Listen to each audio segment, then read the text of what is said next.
Welcome to our channel. Ini adalah Indonesia, sebuah negara yang barangkali tidak akan pernah ada tanpa kolonialisme Eropa. Selain karena luasnya, Indonesia merupakan negara yang sangat besar. Populasi terbesar nomor 4 dan negara dengan jumlah muslim terbanyak di dunia. Indonesia memiliki keragaman budaya, agama, dan masyarakat di setiap batas-batas wilayahnya. Namun, tahukah kalian kalau perbatasan ini tidaklah dibentuk oleh orang-orang kita dahulu? Ya, ini semua adalah warisan langsung dari masa lalu kolonial. Dibentuk oleh orang-orang Belanda dalam pencarian mereka akan kekayaan. Yang aneh, perbatasan ini baru selesai beberapa dekade sebelum Indonesia merdeka. Dan yang lebih menarik lagi, batas-batas kolonial inilah yang disebut-sebut beserta sumber daya di dalamnya yang membuat Indonesia kesulitan hingga hari ini. Jadi, bagaimana perbatasan Indonesia ini terbentuk? Bagaimana kolonialisme Belanda di masa lalu memengaruhi masa kini?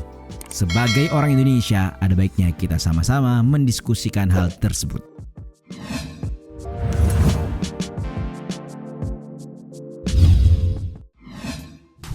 Nusantara dan konstruksi Eropa. Di ibu kota Belanda, Amsterdam, terdapat beberapa tempat di mana jalan-jalannya diberi nama yang sangat dekat bagi orang Indonesia. Bali Straat, Java Straat, Sumatra Straat, Celebes Straat, dan masih banyak lagi. Bagian kota ini dibangun pada tahun 1900-an dan bertepatan dengan berakhirnya proyek kerajaan Belanda di Indonesia. Dengan ini, kota tampaknya menunjukkan bahwa semua yang berjarak sangat jauh dengan Belanda ini sebenarnya adalah bagian dari satu kedekatan besar. Namun satu-satunya masalah dengan ini semuanya tidak lain merupakan konstruksi total. Ya, ini adalah konstruksi yang oleh Belanda disebut sebagai Indonesia. Namun yang secara literal diartikan sebagai Pulau India digunakan pada tahun 1800-an oleh para peneliti Inggris. Bagi yang lupa, nama Indonesia pertama kali muncul di tahun 1850 di sebuah majalah ilmiah, Journal of the Indian Archipelago and Eastern Asia yang terbit di Singapura. Penemunya adalah dua orang Inggris ini, James Richardson Logan dan George Samuel Windsor Earth. Meski begitu, Belanda lebih suka menyebutnya The Netherlands East Indies, Indi atau The Oos atau The East. Sebuah konstruksi yang baru selesai setelah proyek penaklukan, darah, dan ekstraksi kolonial selama 350 tahun. Namun, benarkah kita dijajah selama itu? Tentunya sejarah Nusantara tidak dimulai ketika bangsa Eropa tiba pertama kali di tahun 1509. Indonesia telah berada di persimpangan perdagangan internasional selama ribuan tahun. Ambil contoh batik yang telah berusia 700-an tahun ini. Batik adalah teknis menghias kain yang berasal dari Jawa. Namun, kain yang dibuat batik faktanya berasal dari India. Selain membawa barang-barang, perdagangan membawa agama, baik Buddha, Hindu, dan Islam. Berbagai bangunan keagamaan pun dibangun. Namun, saat itu Nusantara bukanlah wilayah yang bersatu. Di sekitar 70.000 pulau yang membentuk Indonesia modern, terdapat sejumlah besar kerajaan dan kesultanan. Yang terbesar yakni Kerajaan Hindu-Buddha Majapahit yang eksis dari tahun 1300-an dengan wilayah yang luasnya hampir sama dengan wilayah Indonesia hari ini. Namun sekali lagi, kerajaan ini telah tiada ketika Portugis, bangsa Eropa pertama tiba di Nusantara.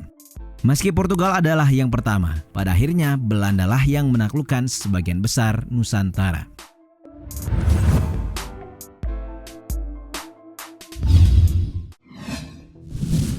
VOC dan monopoli. Awalnya Belanda tidak benar-benar datang untuk menaklukkan. Negara ini hanya menginginkan rempah-rempah. Namun perubahan yang tidak terduga perlahan merangkul tujuan imperialistik yang jauh lebih besar. Proyek ini lalu berjalan setidaknya dengan beberapa tahap. Pertama, Belanda berusaha keras untuk memonopoli perdagangan rempah-rempah karena menjadi komoditas berharga di Eropa. Belanda melakukannya lewat perusahaan swasta Dutch East India Company atau VOC. Mereka mendapatkan banyak sekali keuntungan dari kayu manis, cengkeh, merica, dan pala. Belanda menggunakannya untuk bahan masakan dan obat-obatan. Meski hanya sebatas perusahaan swasta, faktanya VOC diberi hak oleh kerajaan Belanda lebih dari sekadar perusahaan. Ya, mereka dapat menjalin hubungan diplomatik, menyatakan perang, menginvasi tanah, dan memiliki pasukan tetap. Belanda memulai semua ini dengan perdagangan. VOC membuat kontrak dengan masyarakat Banda, tempat di mana komoditas pala berada. Masalahnya adalah masyarakat Belanda nyatanya cukup memahami bagaimana kapitalisme pasar bekerja. Karena itu mereka juga berdagang dengan Inggris. Hal ini membuat Belanda tidak terima.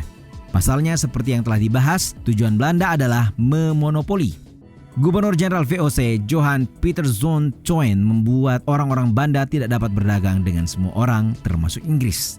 Dia sendiri dikenal sebagai sosok utama peletak dasar kolonialisme Belanda di Nusantara. Ialah pendiri Batavia dan merupakan orang pertama yang meluncurkan kebijakan monopoli perdagangan di Indonesia. Salah satu kebijakan yang dilakukan adalah membantai ribuan orang dan menghancurkan desa-desa.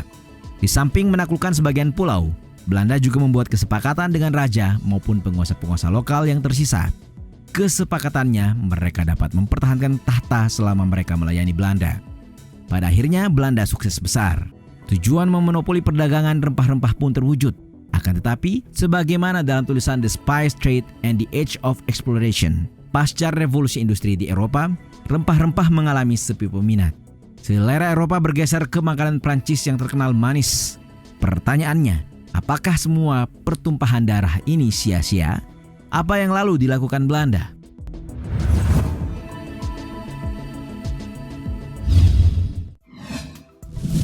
Politik perkebunan. Orang-orang Eropa pada tahun 1700-an memperlihatkan kecenderungan pada komoditas seperti gula, tembakau, kakao, dan kopi.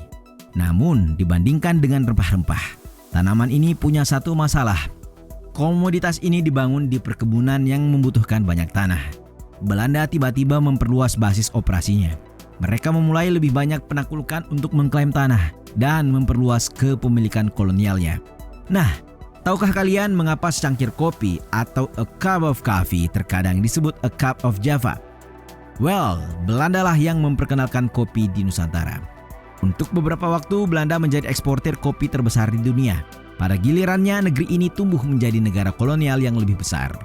Lewat VOC, Belanda menghasilkan banyak uang. Namun, kegilaan ini tidak bertahan lama. Pasalnya, gula dan kopi bisa didapat di tempat lain seperti Amerika, Afrika, dan wilayah Asia lainnya. Belanda tidak lagi memiliki monopoli dan biaya mempertahankan kerajaan besar terlampaui tinggi. Pada tahun 1799, VOC akhirnya bangkrut. Di saat yang sama, di Eropa, kerajaan Belanda diinvasi oleh Napoleon.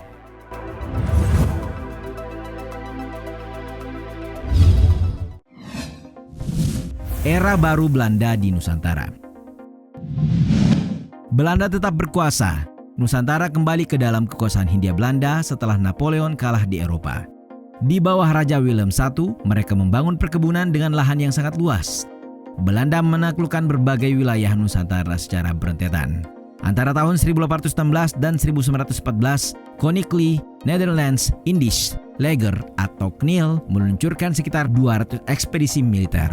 Lebih dari setengah koloni terakhir ditaklukkan selama periode ini. Dan itu juga yang terjadi hampir di seluruh dunia. Pada tahun 1800-an, kekuatan Eropa hanya menduduki sekitar 30%. Namun pada tahun 1914 menjadi 84%.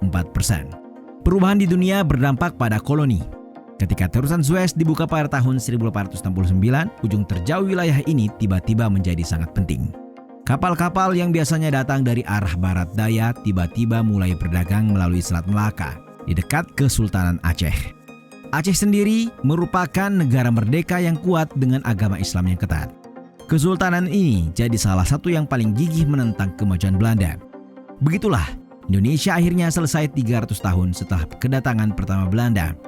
Dimulai dengan rempah-rempah, lalu berubah menjadi proyek kekaisaran yang gila. Sebuah negara yang hanya berpenduduk 5 juta saat itu mampu menguasai lebih dari 40 juta orang Indonesia. Dan perlahan-lahan, gagasan mulai muncul bahwa Belanda haruslah segera meninggalkan Nusantara. Ide ini sebenarnya tidak benar-benar membuat Belanda khawatir, karena sebagian besar orang-orang seperti Hatta, Syahrir, dan Soekarno dididik oleh Belanda. Meski demikian, pada akhirnya mereka mengembangkan gagasan untuk menyatukan semua orang yang berbeda ini dalam satu negara berdasarkan wilayah koloni. Perjuangan kemerdekaan dan pembentukan negara bangsa dari puing-puing imperium kolonial tidaklah mudah. Jalan menuju Indonesia modern melewati serangkaian peristiwa, pemberontakan, pertarungan dengan mantan penjajah, dan ketidakamanan internal yang bertahan lama. Akan tetapi, Yang jelas dari semua ini adalah bahwa batas-batas wilayah Indonesia hari ini dari Sabang sampai Merauke dan Miangas sampai Pulau Rote lahir, tumbuh dan dewasa bukan murni dari kita, melainkan kolonialisme Eropa terutama Belanda. Ada yang tidak sepakat?